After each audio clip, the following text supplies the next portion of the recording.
Fred Goodwin, one of Charlie Chaplin's close collaborators and screenwriters during the silent film era, is often remembered for recounting an exchange where he asked Chaplin, "Why do you worry so much?" To which Chaplin reportedly responded, "Because I think too much." This short dialogue captures a deeper truth about Chaplin's creative and emotional complexity. Despite being a comedic genius who brought laughter to millions, Chaplin was a deeply thoughtful and often anxious man, preoccupied with the weight of his art, the human condition, and the social injustices of his time. His ability to mix humor with pathos came from this very depth.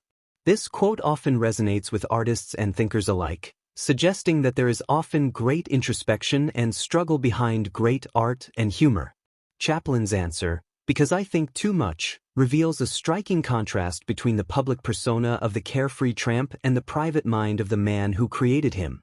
Fred Goodwin, who worked with Chaplin at the Mutual Film Corporation in the 1910s, observed this duality firsthand. Chaplin was not just an actor or clown. He was a perfectionist, a director, a composer, and a philosopher in his own right. Every gag, every gesture, every camera movement was meticulously planned, and often rehearsed dozens of times. That kind of obsessive attention to detail came from a mind that never truly rested.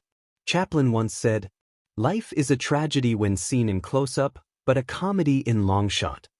This view shows us how he could take his worries, his inner conflicts, and his observations about society, and transform them into silent poetry on screen. His worries fueled his genius. He thought deeply about poverty, power, love, loss, and human dignity, and those themes are stitched into films like Modern Times, City Lights, and The Great Dictator. Fred Goodwin's question was simple, but the answer opens a window into the soul of a man who made the world laugh, all while carrying the heavy burden of understanding it. In many ways, Chaplin's worry was not weakness, it was a strength. His emotional sensitivity allowed him to connect so profoundly with audiences across the world without speaking a single word. Chaplin's quiet reply, "Because I think too much," could have been dismissed as a fleeting comment. But in reality, it was a confession wrapped in simplicity.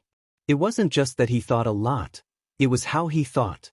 He saw the world through a lens few others did, a blend of empathy, absurdity, and a deep longing for justice. To Chaplin, thinking wasn't merely intellectual, it was emotional. It meant worrying about the gap between rich and poor, about war and peace, about how a single gesture could say more than 1,000 words. He worried because he felt the pain of others as if it were his own. This relentless inner dialogue